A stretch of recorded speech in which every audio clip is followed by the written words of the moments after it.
The buzz of first class was the same as always. Muffled voices, glasses gently clinking, and passengers adjusting their seats before takeoff. Karoline Leavitt was settled into her seat, calmly waiting for the flight to begin, when she noticed discreet glances directed at her.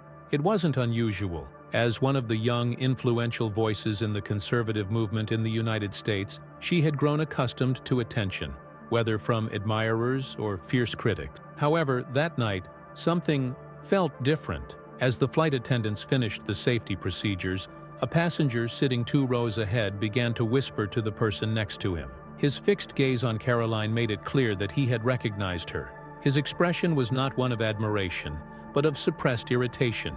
He muttered something under his breath, and soon his expression hardened. The plane began to taxi down the runway, and Karoline took a deep breath, closing her eyes for a moment. She knew her presence bothered certain people, but she also knew she had always maintained her composure with respect and firmness, regardless of the environment. As the aircraft gained altitude, the flight attendants began to circulate with the beverage service. Karoline accepted a glass of water and was preparing to relax when she clearly heard the voice of the man in front of her. "Unbelievable. This is the problem with this country," he said, loud enough for those around to hear. Karoline raised her eyes, surprised. The comment didn't seem directed at anyone specific, but its intent was clear. She could have ignored it, but before she could react, the man turned partially to face her directly. "You think you have the right to be here, don't you? But people like you are destroying this country," he shot back, his voice laden with hostility. For a moment, time seemed to slow down. Other passengers, previously engrossed in their own worlds, now raised their eyes, attentive to the scene unfolding. Silence settled in the cabin, broken only by the hum of the aircraft's engine. Karoline held the man's gaze, showing no signs of distress. She was no stranger to criticism, but there was something about the fury of this stranger that made the situation different. There, aboard a plane in mid-flight, she was surrounded by silent spectators waiting for her reaction. Her mind raced. She could respond forcefully. After all, she was used to heated debates. She could ignore him, letting him drown in his own anger. But there was another option, something perhaps no one was expecting. The tension in the air was almost palpable. The passengers' eyes shone with indignation, while the entire cabin seemed to hold its breath. And then, Karoline finally spoke. "I see you have strong opinions," she said, her voice calm and without any trace of aggression. The reaction was immediate. The man furrowed his brow, as if unsure how to respond to her serenity. Some passengers exchanged glances, curious about the direction of the conversation. The situation had changed, and no one was expecting what would come next. The silence that followed Karoline's response was almost as impactful as the insult she had received. The passenger who confronted her had expected an explosive reaction, a heated clash, perhaps even an exchange of insults. But what he found was something very different: an unshakable calm, a steady gaze, and a posture that conveyed confidence without the need for aggression. As the tension lingered in the air, Karoline seized that moment to take a deep breath. She had faced difficult situations before, intense debates, complicated interviews, opposing protests, but this was a different circumstance. There were no cameras, no microphones, no possibility of editing. There it was just her and that man, surrounded by strangers attentive to every move. But who was Karoline Leavitt? To many, she was a familiar name in the conservative political landscape of the United States. Young, determined, and articulate, Karoline had carved out her space in the media, with firm speeches and strong opinion. From an early age, she showed interest in politics and communication, graduating from St. Anselm College before becoming one of the rising figures in the Republican Party. Her work as a press secretary in the White House during Donald Trump's administration placed her in the spotlight. Defending conservative values with conviction, she quickly gained notoriety, becoming one of the youngest faces of the movement. Later, her attempt to enter the U.S. Congress as a candidate from New Hampshire demonstrated her ambition and her belief in the importance of young representation in politics. However, with visibility came hatred. American politics, increasingly polarized, had become a battleground where public figures were constant targets of attacks. Karoline knew that her presence bothered those who disagreed with her ideas. The attack she faced on that flight was merely a reflection of that reality. But to understand how she had gotten there, it was necessary to look back. Born and raised in a conservative home, Karoline learned early on the value of hard work. Her parents, dedicated workers, taught her the importance of responsibility and determination. As a young girl, she realized she wanted to make a difference and found in politics a means to fight for the values she believed in. Her professional journey was marked by challenges. Working in the White House during one of the most tumultuous periods in American politics was no easy task. She dealt with constant criticism, media attacks, and the weight of representing a controversial administration. However, instead of being shaken, she used each challenge as motivation to move forward. When she decided to launch her candidacy for Congress, she faced resistance. Many believed that her young age would be an obstacle, but for Karoline, that was just another barrier to overcome. Her campaign was marked by energetic speeches, a strong presence on social media, and a genuine connection with voters. Even with her defeat at the polls, she did not back down. She continued her political engagement, participating in debates, granting interviews, and reinforcing her presence in the conservative landscape. Her ability to communicate clearly and directly made her a reference among young people who shared her beliefs. Now sitting on that flight, she once again found herself at the center of a challenging situation. The man in front of her continued to stare, waiting for a different reaction. The passengers around were attentive, some clearly uncomfortable, others curious to see how that conversation would unfold. Karoline knew she had two options: enter the game of her opponent and retaliate in kind, or maintain her composure and respond strategically. She chose the second option. With a small smile, she leaned slightly forward, keeping her gaze fixed on the man. She said, "I understand that you have strong opinions about politics, and I respect your right to express them. After all, we live in a free country where the debate of ideas is fundamental." The passenger furrowed his brow, clearly surprised by the response. He expected a confrontation, not a measured discourse. "But I believe we can disagree without resorting to personal attacks," Karoline continued. "You only know me from my public actions, but you don't know who I truly am. You don't know my journey, my struggles, my values, just as I don't know you." The man hesitated for a moment. Some passengers exchanged glances, realizing that the situation was taking an unexpected turn. "My goal has never been to divide people," she went on. "I stand by my beliefs because I believe in them, just as you believe in yours. But I see no reason for this flight, which should be peaceful for all of us, to turn into a political battleground." The silence that followed was almost deafening. The man blinked a few times, as if processing those words. He opened his mouth to say something but hesitated. He seemed to have lost some of the certainty that had propelled him at the beginning of the confrontation. Other passengers appeared surprised. Some nodded discreetly, as if acknowledging the maturity of Karoline's response. The flight attendant, who had been observing from a distance, breathed a sigh of relief. The tension in the air slightly diminished, but everyone knew that this confrontation was not yet over. Karoline leaned back in her seat, maintaining a serene expression. She didn't know how the man would react next, but one thing was certain: her response had completely changed the course of that conversation. And that was just the first part of the story. The silence dominating first class was heavy, almost palpable. The gaze of the man who confronted Karoline Leavitt remained fixed on her, now mixed with a slight hesitation. He expected a harsh reply, perhaps an inflammatory argument, but received a calm tone, almost disarming. However, his pride seemed to prevent him from backing down easily. The other passengers remained attentive, some visibly uncomfortable, others curious to see how far the situation would go. The flight attendant, who had previously been observing from afar, was now approaching cautiously, ready to intervene if necessary. The man finally broke the silence. "You speak beautifully," he said, his voice laden with sarcasm. "But people like you are ruining this country. You pretend to be patriots, but you are just opportunists trying to impose your regressive ideas on everyone." Karoline remained impassive. She had no time to be shaken by provocations. She took a deep breath, maintaining her firm stance. "I don't expect you to agree with me," she replied calmly.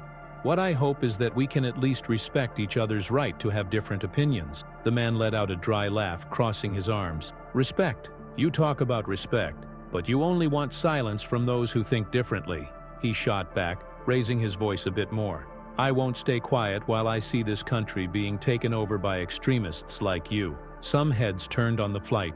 The passenger's aggressive tone was beginning to disturb not only Karoline, but also the other passengers. A lady sitting next to her discreetly rolled her eyes, and a man further back sighed, as if he already imagined where this was headed. The flight attendant intervened. "Sir, we ask that you remain calm and respect the other passengers," she said in a professional but firm tone. The man ignored her, still focused on Karoline. "Tell me something, conservative miss," he provoked, leaning slightly forward. "What's it like sitting here in first class while preaching so much about traditional value? You talk as if you understand the people, but here you are, living in luxury." This was a predictable provocation.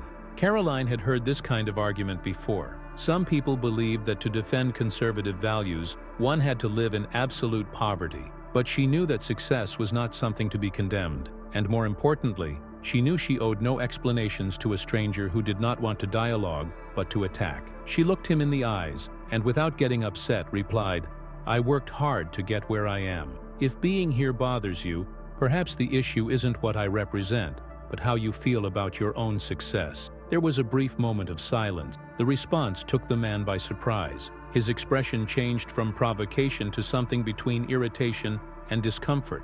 He did not expect Karoline to return the provocation without raising her voice, without showing any loss of control.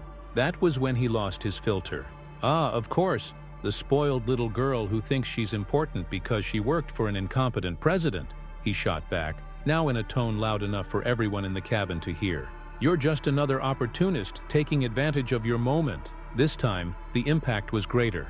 The volume of his voice drew even more attention. The chatter in first class ceased completely. The flight attendant acted immediately. "Sir, this is your final warning. If you continue to disturb other passengers, we will have to take action." But he did not stop. "Take action?" he repeated, laughing ironically.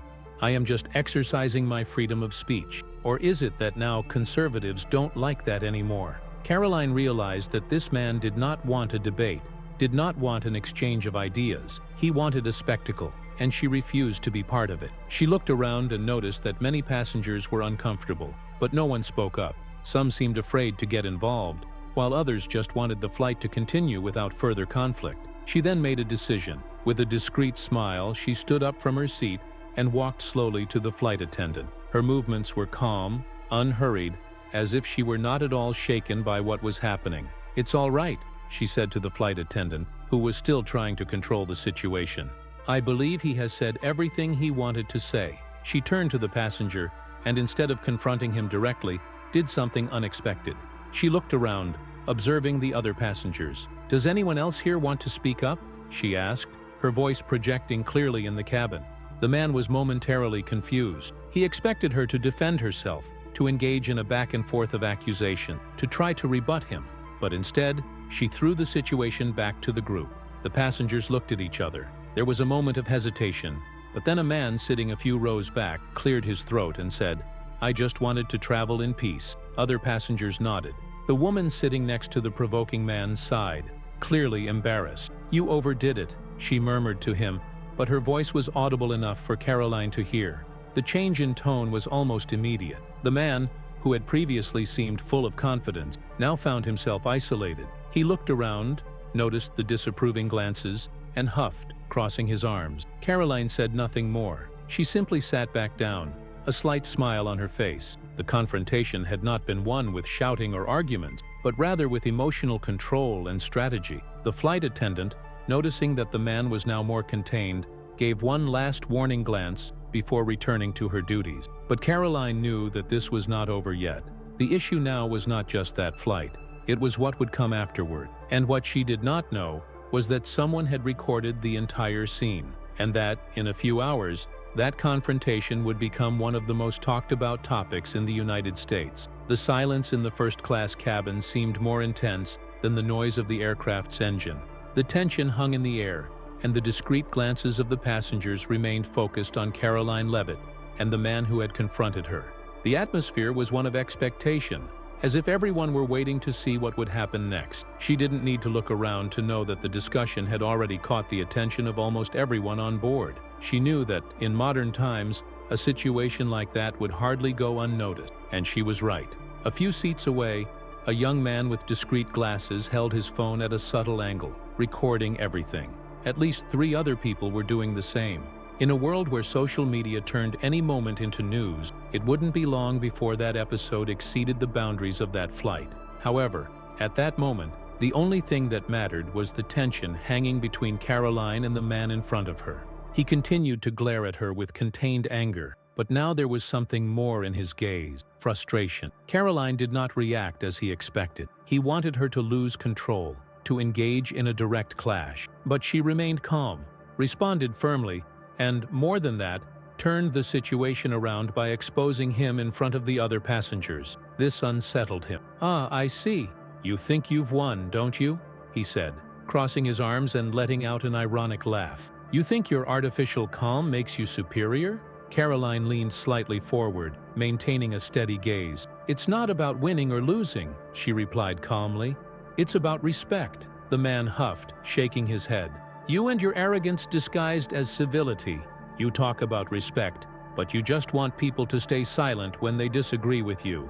This time, the reaction from the other passengers was visible. A discreet murmur spread through the cabin. Some people nodded at Karoline, while others rolled their eyes at the man's insistence. The atmosphere was no longer in his favor. The flight attendant approached again. Her professional demeanor remained calm, but her tone left no room for negotiations. "Sir, this is the last time we ask you to remain calm and respect the other passengers. Otherwise, we will be forced to take action upon landing." The man looked at her, irritated, but did not respond. Karoline noticed that he was beginning to realize the position he had put himself in. Instead of receiving support, he had become a source of discomfort for everyone around. Then, unexpectedly, another passenger sitting a few rows back, and who had remained silent until then, decided to intervene. "Look, man," he said, leaning forward, "everyone here just wants to travel in peace. You've given your opinion and made it clear what you think, but nobody needs to listen to your argument for the entire flight." Other passengers nodded. The man who had confronted Karoline looked around, realizing he was alone in that fight. He shook his head, showing frustration, but decided not to say anything more. The flight attendant, satisfied with the temporary resolution, returned to her work. Karoline, for her part, took a deep breath. She knew the situation could have been worse. It wasn't the first time she faced this kind of provocation, and it certainly wouldn't be the last. But something inside her said this incident would have consequences beyond that flight. The rest of the journey went on without any new incident. The provoking passenger remained silent, although his expression of discontent did not change. Other passengers returned to their routine, reading, napping, or watching movies on their individual screens. But the true impact of that moment would only be felt when the plane landed. When the aircraft finally touched down and the passengers began to prepare to disembark, Karoline grabbed her phone and unlocked the screen. It was then that she noticed something strange. Notifications were popping up on her cell phone, messages on Twitter, mentions in political groups, and even some alerts from independent journalists. Her stomach twisted slightly. That was not a good sign.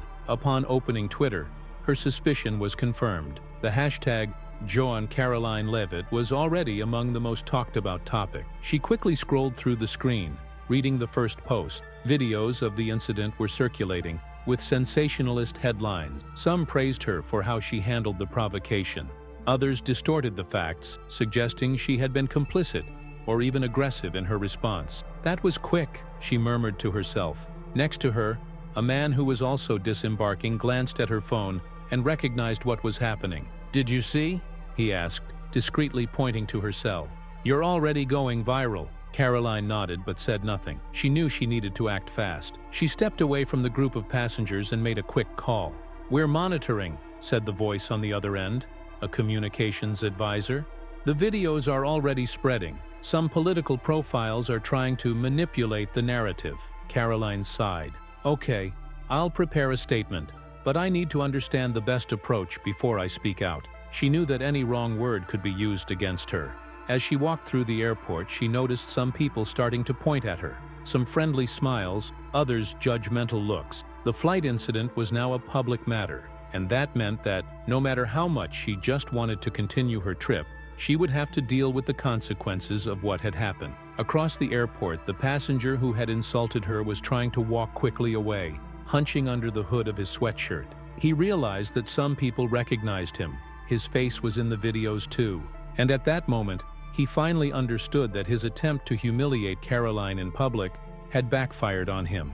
The political war would now unfold outside that flight, and Karoline needed to be ready to face it. The airport was bustling with the movement of hurried passengers, but Karoline Leavitt didn't have to strain to notice that some eyes were fixed on her. It was no surprise. The incident inside the plane was already on social media, and the speed at which everything was spreading was impressive. As she walked towards the baggage claim area, she picked up her phone and scrolled through her Twitter feed. The hashtag, Karoline Leavitt, had already amassed tens of thousands of mentions. The headlines varied, each side interpreting the episode in its own way. Karoline Leavitt humiliates liberal passenger with clever response. Leavitt plays victim after being confronted on luxury flight. Heated debate between conservative politician and passenger heats up social media. She let out a sigh. She knew that, regardless of the truth, narratives would be constructed with political bias. That was how it worked. It was then that the first call came in. The caller ID showed a familiar name, her press advisor. "Karoline, we need to decide our approach now." "I already have an idea," she replied, sidestepping some passengers as she headed for a quieter lounge. "How's the situation?" "It's exploding. The video has been shared by several political influencers. Your allies are applauding your stance, but the opposition is distorting the facts. Some media outlets are already preparing articles. You need to speak out before the narrative gets out of our control." Karoline took a deep breath. She knew that any statement she made would need to be careful. If she said too much, she could fuel the controversy. If she stayed silent, she would allow others to shape the story for her. "We have two paths," the advisor continued. "Either you respond directly and challenge the distortion of the facts, or you take a more neutral tone, highlighting the importance of respect in political debate." Karoline pondered. "What do you suggest?" "The first path will ignite the discussion even more and may mobilize your base of supporters, but it will also attract more attacks. The second is more diplomatic, but it may be interpreted as weakness." She closed her eyes for a moment. Her mind revisited the moment inside the plane, the tension in the air, the anger of the passenger who confronted her. And then the response came naturally. "Let's go with the first approach," she decided. "I will not allow them to distort the facts." "Perfect. I'll draft a statement for your approval." While waiting for her statement to be prepared, Karoline decided to check social media again. Her inbox was flooded. Some supporters congratulated her, while others warned her about media attacks. That's when she saw something that caught her attention. One of the largest television networks in the country had published a critical editorial about the incident. In the text, they suggested that Karoline, being a public figure, should expect and accept criticism, insinuating that her stance had been theatrical and exaggerated. She narrowed her eyes. "Of course, now it's my fault. It was an old media trick. Whenever a conservative was attacked, somehow the blame fell on them.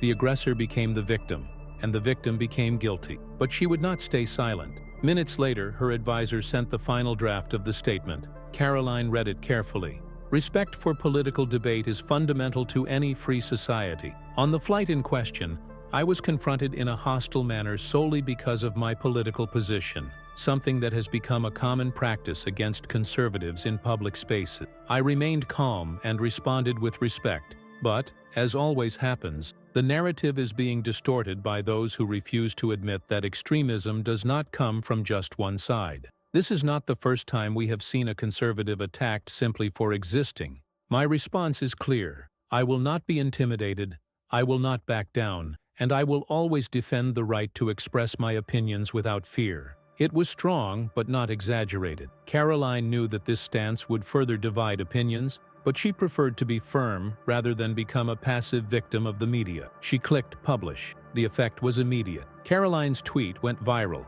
generating even more engagement. Within minutes, her supporters flooded social media defending her stance. But the opposition was not far behind. Leftist figures began to share the post with criticism, some even ridiculing her reaction. Debates heated up. Political personalities entered the discussion. The flight incident was no longer just an isolated confrontation. It had transformed into a symbol of American political polarization. TV channels started to debate the incident live. Experts tried to analyze whether Karoline had been a victim or if she was exploiting the situation. And then, something unexpected happened. The passenger who attacked her also spoke out. The man, now identified as a progressive activist from a political organization, posted a video on Instagram. In the video, he tried to justify himself. "I don't regret what I said. People like Karoline represent everything that is wrong in the country. I just expressed my frustration." But he made a mistake. Instead of seeming like an outraged citizen, his aggressive posture reinforced the narrative that he had crossed the line. He showed no remorse, and this bothered even some people from his own political spectrum. In the comments, many supported him, but others questioned his approach. "You lost your reason when you started insulting her. I disagree with Karoline, but she remained civil. You did not. If it were the other way around, they would be calling for her cancellation right now." The tide was beginning to turn. Karoline was closely following everything. The episode was far from over, but she knew she had handled the situation as best as possible. Then, she received a new message from her advisor. "Tucker Carlson wants to interview you about the incident." She smiled. The story had not only taken on national proportions, but now it would be debated in prime time on American TV. What started as a confrontation on a flight was now transforming into a national debate about political persecution and freedom of expression. And Karoline was at the center of it all. Karoline Leavitt's phone vibrated incessantly. Messages from friends, political allies, and journalists filled her screen as social media buzzed with the flight incident. The debate about what had happened had spread like wildfire, and now she was at the epicenter of yet another national controversy. She scrolled through her Twitter feed, watching the posts accumulate by the second. Her name was already one of the most talked about topics in the country. Videos of the confrontation on the plane had been shared by thousands, and each side was shaping its own narrative about the episode. Karoline Leavitt maintains her composure after being insulted by a passenger on a flight. Controversy in the air. Conservative plays the victim after being criticized. The new battle of the culture war, when debate turns into hostility. She sighed, knowing that it didn't matter what the truth was. The media would always find a way to distort the facts to fuel polarization. That's how the game worked. It was then that her phone rang. On the screen, her press advisor's name flashed. "Karoline, we need to decide how to respond." "I was expecting this call," she replied as she walked to a more private lounge in the airport. "What's the situation?" "Growing fast. Some TV channels are already covering the case, and opinions are divided. Many support you, but the opposition is trying to turn the tide. Some journalists suggest that you overreacted in your response, and that the man on the flight just expressed his opinion." Karoline laughed ironically. "Of course, if it were a conservative doing this to a progressive, they would be calling for his cancellation right now." The advisor agreed. "Exactly. We need to act quickly before they dominate the narrative." Karoline knew this decision was crucial. If she stayed silent, she would allow others to shape the story. But if she answered incorrectly, it could further fuel the fire of controversy. "We have two options," the advisor continued. "We can take a firm stance, denouncing political persecution, or we can respond more diplomatically, emphasizing the need for respect in public debate." She thought for a moment. The first option would attract even more attention, energizing her supporters, but it could also intensify the attacks. The second was more cautious, but it ran the risk of seeming like a weak response. "Let's be direct," Karoline decided. "I won't allow them to distort what happened." As her advisor prepared an official statement, Karoline returned to Twitter. She needed to understand what was happening in real time. It was then that she saw a newly published article by one of the largest progressive newspapers in the country. The controversy involving Karoline Leavitt raises an important question. Should public figures expect criticism in public spaces? The incident on the flight shows that conservative politicians often position themselves as victims of attacks when, in reality, they are part of a system that promotes intolerance. She shook her head. They always find a way to twist the story. It was no surprise. This was one of the oldest tricks of the progressive media. They justified any attack against conservatives by saying it was just freedom of speech. But if the situation were reversed, they would be demanding public apologies and even punishment. She would not remain silent. Minutes later, her advisor sent the statement for her approval. Karoline read every word carefully before publishing. "Respect for political debate is essential for any democracy. On the flight in question, I was confronted in a hostile manner solely for my political beliefs. I remained calm and responded respectfully. But, as always, the narrative is being distorted. What happened to me is not an isolated case. Conservatives have been publicly attacked simply for existing. This needs to stop. I will not be intimidated. As soon as she clicked publish, the reaction was instant. The tweet began to be shared rapidly, and the hashtag I stand with Karoline started to grow among her supporters. But at the same time, progressive figures ramped up their attacks, accusing her of playing the victim and using the incident to gain attention. But then, something unexpected happened. The passenger who confronted her finally broke his silence. The man, now identified as a progressive activist connected to a leftist group, posted a video on Instagram. His expression was tense, and his attempt to justify his actions was evident. I don't regret what I said. People like Karoline represent everything that's wrong with this country. I just expressed my frustration. But his tone did not have the desired effect. In the comments, some people supported him, but many criticized him. Even among progressives, some recognized that he had crossed the line. You lost the argument when you started insulting her. I don't agree with Karoline, but she remained calm. You did not. If the roles were reversed, they would be demanding her cancellation. He realized that his attempt to justify his aggression was failing. Hours later, he posted a second video, now with a more moderate tone. I acknowledge that my approach was not the best. I got carried away and could have handled it differently, but it was too late. The internet did not forgive, and his name was already marked as an example of how intolerance was not exclusive to one political side. While following everything in real time, Karoline received an unexpected call. Karoline, Tucker Carlson wants to interview you about the incident. She smiled. This was the perfect opportunity to clarify the facts and solidify her version of the story. In the interview, Karoline laid out everything that had happened, highlighting the hypocrisy of the media and the persecution against conservatives. If the roles were reversed, what would they be saying now? Tucker asked. Karoline simply smiled. They would be calling for my cancel culture. The interview went viral, boosting her popularity and strengthening her position in the national debate.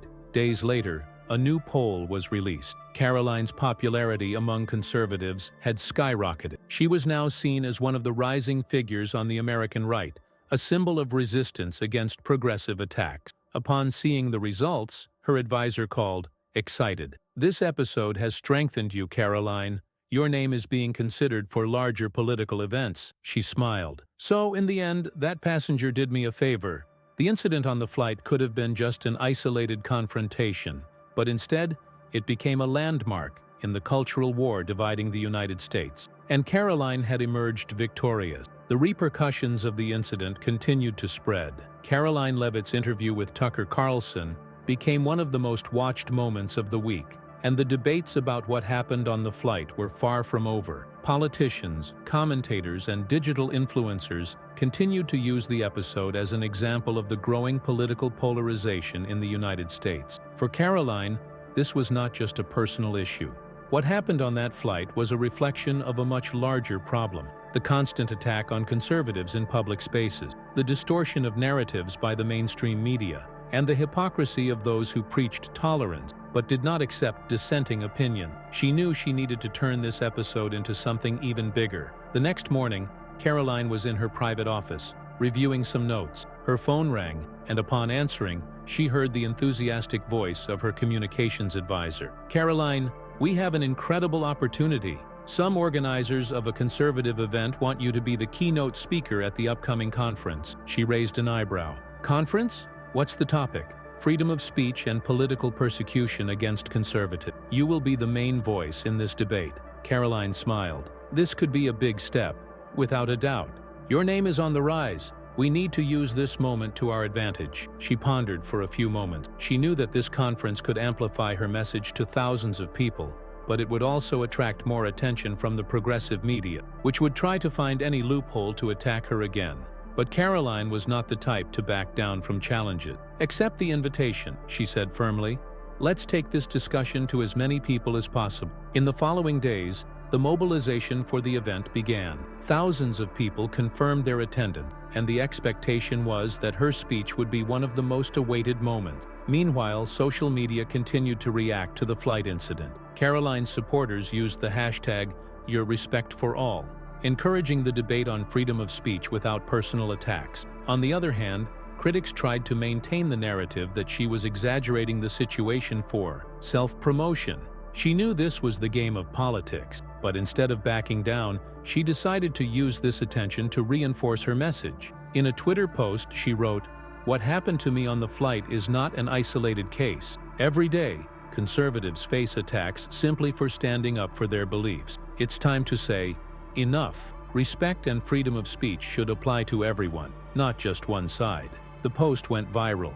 Within hours, thousands of people commented, sharing their own experiences of political intolerance. The flight incident had transformed into a larger movement. The conference took place in a large auditorium, filled with American flags and screens displaying the faces of various speakers. When Karoline was announced, a wave of applause echoed through the hall. She walked onto the stage with firm steps, holding the microphone with confidence. "Thank you all for being here today," she began, looking at the attentive audience. "In the past few days, my name has been in the headlines because of an incident on a flight.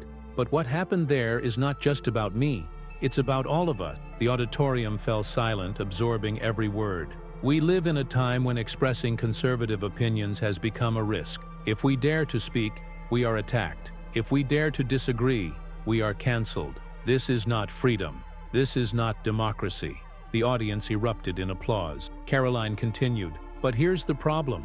Those who attack us do so because they think they can, because they believe that fear will make us back down. But they are wrong.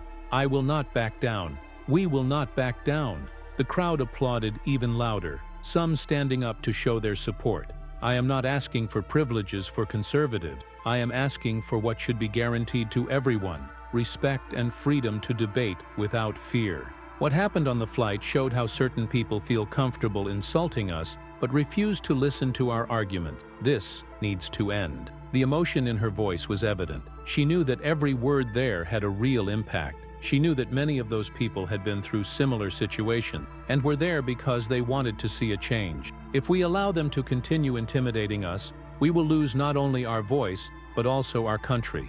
The auditorium stood up, erupting in cheers and applause. Karoline smiled. She had won this battle, but the fight was far from over. After the event, journalists waited outside to interview her. "Karoline, do you believe this movement can bring about concrete changes?" a reporter asked. She looked directly at the camera. "Change begins when people stop accepting the unacceptable. I am not alone. Millions of Americans want respect and freedom of speech, and we will fight for it." The video of the interview spread quickly, further reinforcing her message. In the following weeks, the discussion about the flight incident continued, but now the focus was not just on Karoline.